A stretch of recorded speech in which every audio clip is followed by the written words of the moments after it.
Today's filter is brought to you by Fall Weather. It's giving me some eyeshadow, and I think it's giving me lipstick, and it's mostly staying on my lips, so that's a bonus. Hello guys, welcome to my channel. It's Elise here with another travel vlog.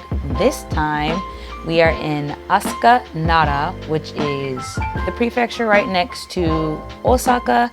It's a pretty quick train ride, though it does depend on where you're going. This time we're going to an area called ASUKA. It's maybe towards the middle-ish south part of Nara. It's in the middle of the mountains. When we arrived, it started pouring down, raining, and we were supposed to be out picking stuff from the garden, so we kind of canceled those plans.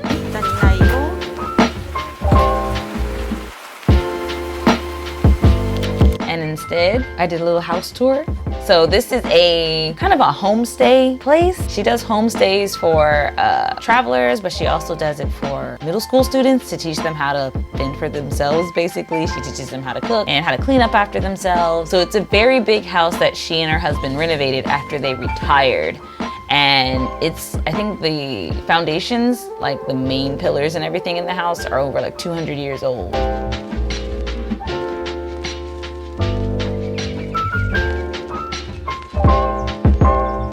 So it's like a really cool space. She has an outdoor bath, which I loved. Was in that for at least 20 or 30 minutes at the end of the day.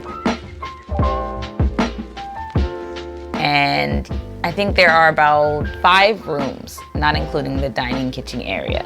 So you can have like 3 or 4 people in each of the 5 rooms, quite a few people that you can get in there. So it's a really nice space if you're looking for like a more rural, I can't say that word, rural, a more rural country experience in Japan.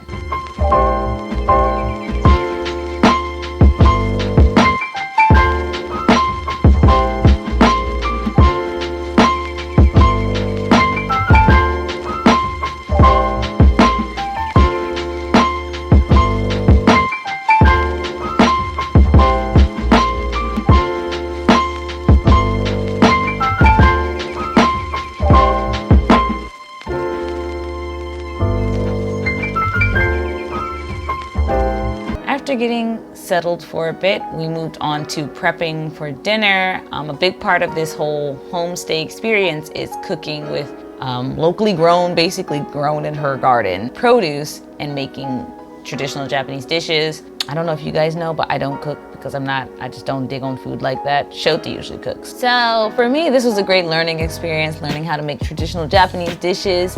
Did I make any after this? No, but I would like to, probably one day, because it was pretty easy to do. Like you just like cut up a few things, pop it in the microwave for a second and add some seasoning. So it's actually really easy to do. I just don't do food.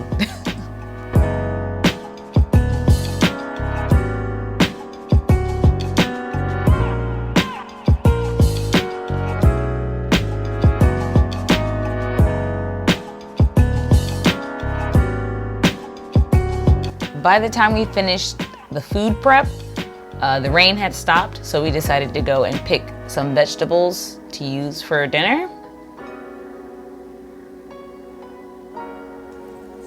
Sometimes we be stunting on these toes in our garden boots.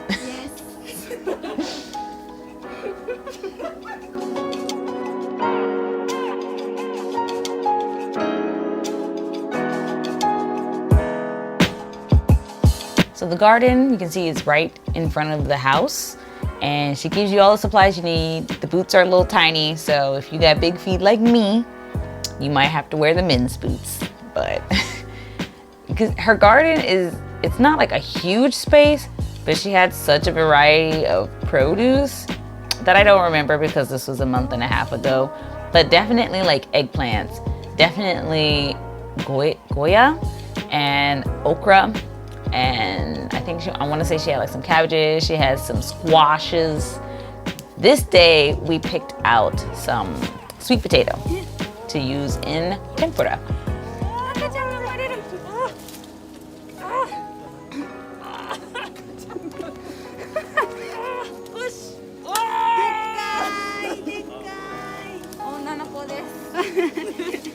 It was actually really relaxing to like just work in a garden, which I'm really like excited about, because in the future I would like to have my own like home garden and do stuff like this. So I think I'm ready for it. I just have to actually learn how to garden properly.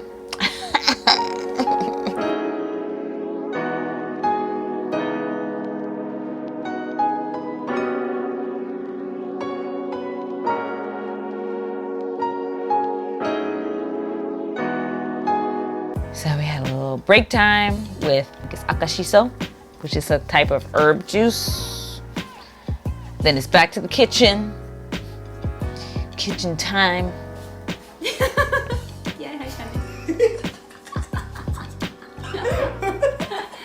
I forget what this vegetable is, but it's just a leaf that you can, she bought this at the grocery store, I think the local supermarket. But it's just a leaf that you keep chopping up into tiny pieces, and it slowly excretes this sticky liquid. And that's it. You just chop it up, get it sticky, and then you eat it. And it's actually really, really good. But I don't remember what it's called, so I don't know how to buy it again, and I'm really sad.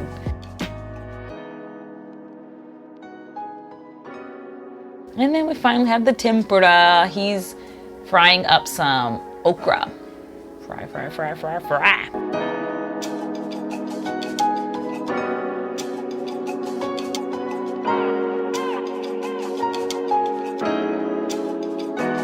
That's all of the tempura that we made that day. There were three of us doing the homestay experience.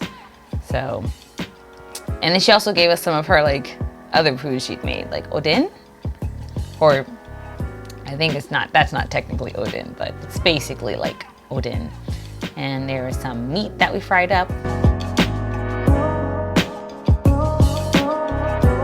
And that's eggplant, and it's really good. That was my favorite thing from that whole plate of food.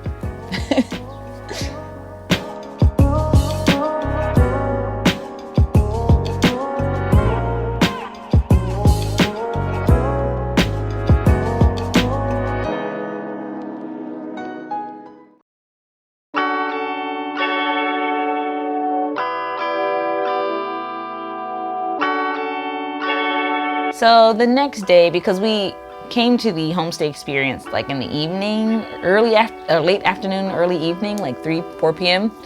So we just spent the night, and then the next day we decided we would do a little sightseeing in ASUKA. And thankfully the weather was gorgeous.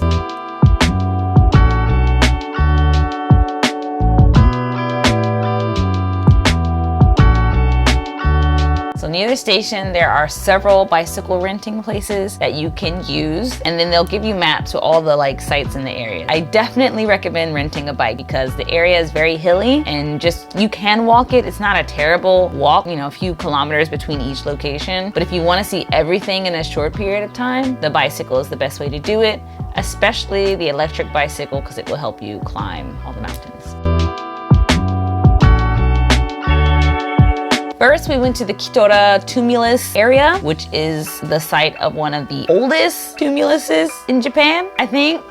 I'm gonna read from the book the fun stuff that it says about the tumulus. This tumulus was built in the 7th century, beginning of the 8th century, and it's a stone chamber that uniquely displays mural paintings drawn in the style of continental Asia. The drawings inside are of 4 directional deities in Chinese zodiac images with animal heads on human bodies. They are the oldest such examples in East Asia and are cultural properties of high academic value. So in the museum, they explain like the constellations that are shown inside of the tomb. They explain the 4 directional deities, which are actually, these deities are also important in the building of other old Japanese places like Kyoto. That's what me and my partner, Yu-chan, were talking about. She was telling me that in Kyoto, the reason that they picked Kyoto is because it was surrounded by the natural phenomenon that are represented by the 4 directional deities. There is the south wall, which is the red phoenix, the north wall, which has the black snake tortoise, east has a blue dragon, and the west wall has a a white tiger. Each of these animals also is represented by some kind of natural phenomenon. And according to what she told me, I didn't go look it up, but it makes sense because the ancient capital of Japan was in Nara originally. Then they moved it to Kyoto. Why they moved it to Kyoto was because apparently Kyoto was surrounded by these 4 directional deities and it would help that country from evil. These are the 4 directional deities that they refer to. So you can see Japan's history of capitals is very old, I guess, is the moral of that story. But I really like this museum because it was one, free, which you don't get often in Japan. And even though it was free, it was really, really well done. Like, usually people don't put a lot of effort in, but this museum, they did really well.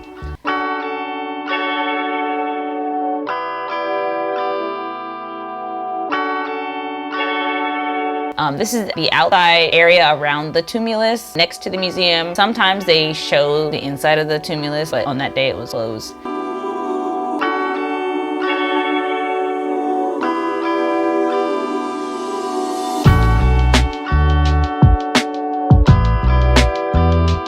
But you can see the rounded top. This is the top of the tumulus, basically like a hill pyramid. But in Japanese, we call them kofun. After the Tora Tumulus Kofun Museum, we went to, where did we go? I don't remember. But I loved riding the bicycles through the town. That was my favorite part. Yep, that was my favorite part the whole time.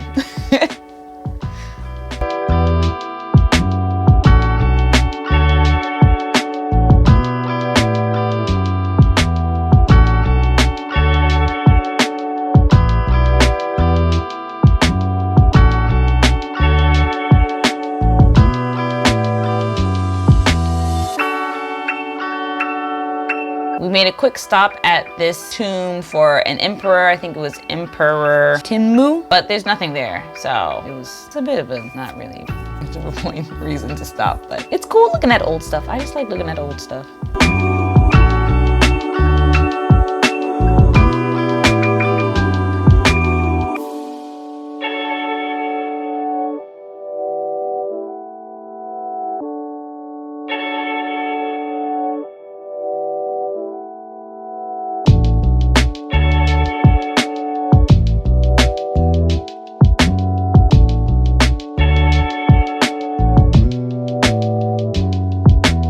This was a rock shaped like a turtle. It's an example of rock sculptures that were popular during I think it's during the Nara period or the ASUKA period of Japanese history. They used to take natural formations like this and just lightly cut into them to make animals or people. So they weren't like completely sculpting, but it was like interpretive sculpting, I guess.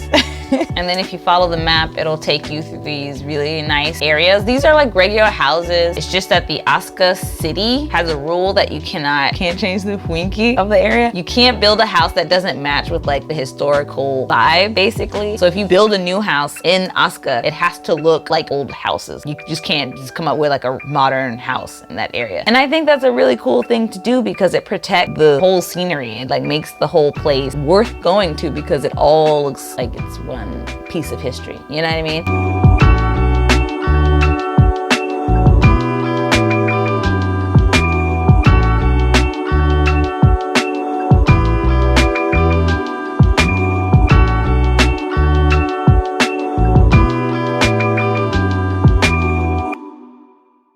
Next, we went to Tachibana Temple, which is a Buddhist temple that is built on the site of Prince Shotoku's birthplace, who was a famous politician. I don't think he ever became emperor. He was a very famous politician, and he is credited with bringing Buddhism to Japan. So he's pretty important in Japanese history. And this is where he was born.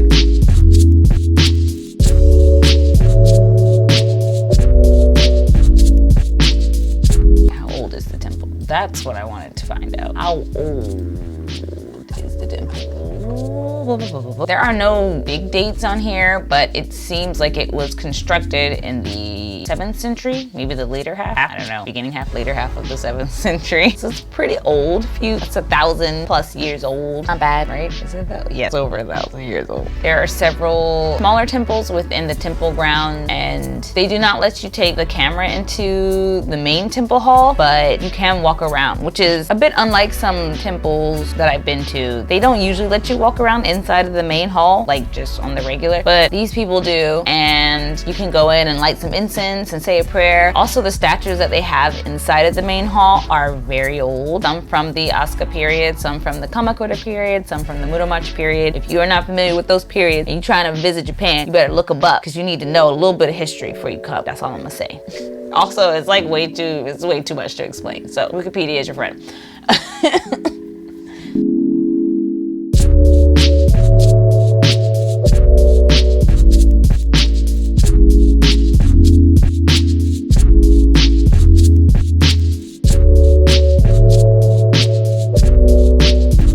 In the same temple complex is this room called the Ojoin, which is famous for these painted tiles that they have on the roof. And you can just go in there and relax. It's basically like a community center, but it's also for visitors to the temple. You can just chill out and, you know, take a QK, take a break during your travels. So it was a nice break space.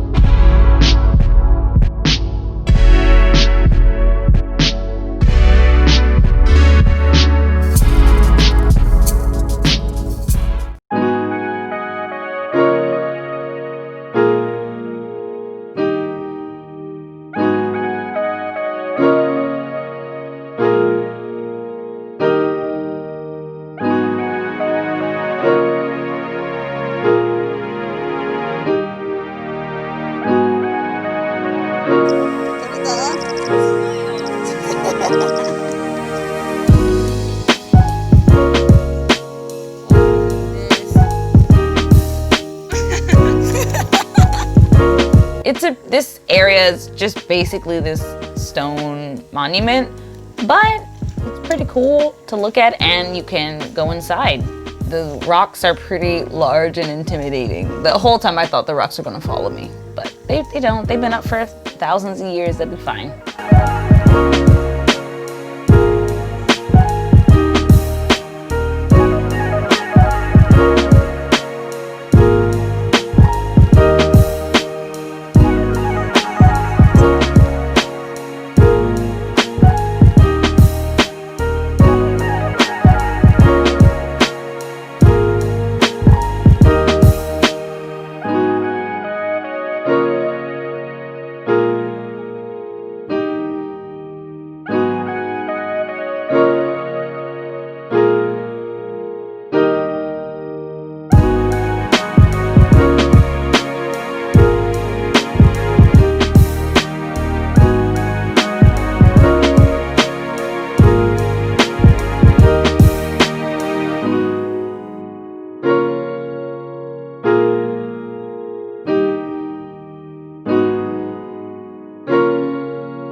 Our last temple stop for that day was the temple, Asuka Temple. And Asuka Temple is the oldest Buddhist temple. It's the first Buddhist temple that was ever established in Japan. And I believe it was established sometime in the 7th century. According to Wikipedia, the temple was constructed, or the original building of the, I guess, original temple that was there. It was constructed in 588, shortly after the introduction of Buddhism to Japan.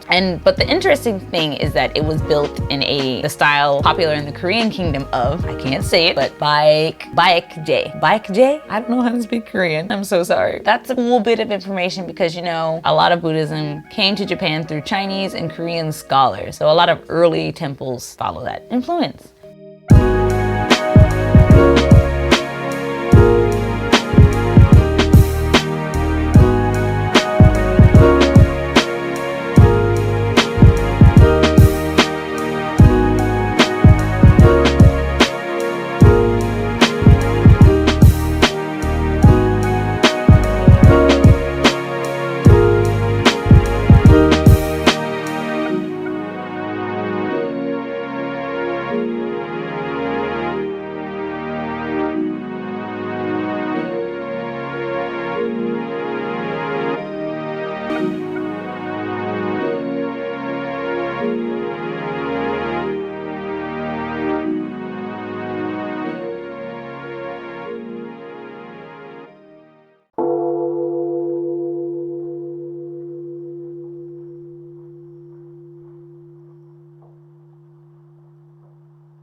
end of our one day in ASUKA. This was my second time in ASUKA, but it was my first time really taking the time to visit all of the different historical sites. It's my first time renting a bike to do like sightseeing in Japan, and I did not know how much fun it was. Like, I would 100% do this again, especially in the summer when it's really hot.